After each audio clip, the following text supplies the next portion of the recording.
আপনার family members অথবা relative কারোর জন্য কি পাত্রপাত্রের সন্ধান করছিলেন? জি না, আপাতত করছি না। ওকে স্যার, যদি ইন ফিউচার কখনো কারোর জন্য প্রয়োজন হয়ে থাকে সেক্ষেত্রে আপনি আমাদের সাথে যোগাযোগ করতে পারেন। আপনাদের এই নাম্বারে ফোন দিলে কি কল ঢুকবে? না স্যার, এটি তো আমাদের হটলাইন নাম্বার, নেক্সট টাইম আপনি পাবেন না। আপনার এই নাম্বারটিতে কি হোয়াটসঅ্যাপ আছে? হ্যাঁ, আমার এই নাম্বারে হোয়াটসঅ্যাপ আছে। স্যার, তাহলে আমি আপনাকে হোয়াটসঅ্যাপে নক দিয়ে রাখি, যদি কখনো প্রয়োজন হয় সেক্ষেত্রে আপনি আমার সাথে ওই নাম্বারটিতেই যোগাযোগ করতে পারবেন। আচ্ছা ঠিক আছে, আপনাদের প্রসেসিংটা কিরকম কি? স্যার, যার জন্য সন্ধান করছিলেন ক্যান্ডিডেট, তার বায়োডাটা এবং ছবি আমাদের কাছে দিতে হবে, এবং হচ্ছে গিয়ে কেমন পাত্র বা কেমন পাত্র চাচ্ছিলেন সে চাহিদাটা আমাদেরকে বলতে হবে। দেন আপনাদের চাহিদা এবং সিভির সাথে ম্যাচ করে আমাদের কাছে যে পাত্র বা পাত্রী আছে আমরা আপনাদেরকে দেখাবো। এখন আপনাদের যদি পছন্দ হয় তো, এবং আমরা তাদের সাথেও কথা বলবো। দু ফ্যামিলির যদি পছন্দ হয়ে যায় সেক্ষেত্রে আমাদের এখান থেকে একটি প্রোগ্রাম করা হয়, সেই প্রোগ্রামের আগে আমাদের একটি রেজিস্ট্রেশন ফি আছে। তো রেজিস্ট্রেশন ফিটি কমপ্লিট করলে আমরা ফিটা আপনাদেরকে নিয়ে কিরকম কাজ হয়? শুরু করতে পারি।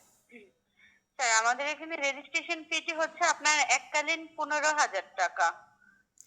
মানে এই টাকার ভিত্তিতে আপনার যতদিন বিয়ে না হবে ততদিন আমরা কাজ হয়ে যাব। একটা দেখাবো এমন কিছুই না, একটা দেখাবো, একটা যদি আপনার পছন্দ না হয় সেক্ষেত্রে আমরা আবারও আপনাকে নিয়ে কাজ শুরু করে দেব। আচ্ছা, সেক্ষেত্রে কি ফিটা আমাকে আগে দিতে হবে নাকি আমার যখন বিয়ে হয়ে যাবে তখন ফিটা দিতে হবে?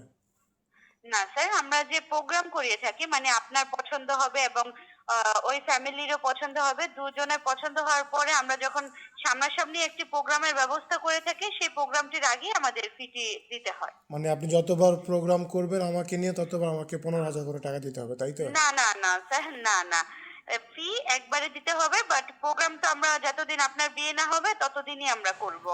ফি একবারে দিতে হবে। এখন দেখা গেল আপনার বিয়ে শাদী হতে আপনার 1 মাসও লাগতে পারে, 1 বছরও লাগতে পারে, আবার 1 সপ্তাহও লাগতে পারে। জি। তো এই টাকার ভিত্তিতে আমরা কাজগুলো করে যাব যতদিন বিয়ে শাদী না হবে। আচ্ছা, আপনি যদি কিছু না মনে করেন আমি একটা প্রশ্ন জিজ্ঞেস করতে চাই। এটা কি শুধু প্রথম বিয়ের জি। ক্ষেত্রেই হয়? মানে আমি এখন আরেকটা বিয়ে, দুইটা বিয়ে করতে চাচ্ছি, এরকম পসিবল কি আপনারা ম্যানেজ আহ করে দিতে পারবেন? আহ, না না, সেক্ষেত্রে আপনার স্যার যদি ডিভোর্সে হয়ে থাকে বা হাজবেন্ড ওয়াইফ মারা গিয়েছে সেক্ষেত্রে আমরা কাজগুলো করে থাকতে পারি।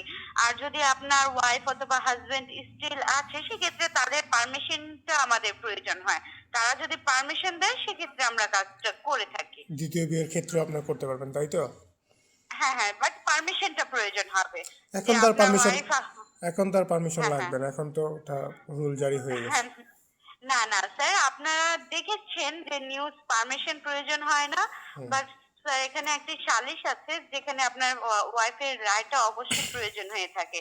তো এটি ছাড়া কখনোই পসিবল হবে না। আচ্ছা আচ্ছা, ঠিক আছে, জি ধন্যবাদ আপনাকে।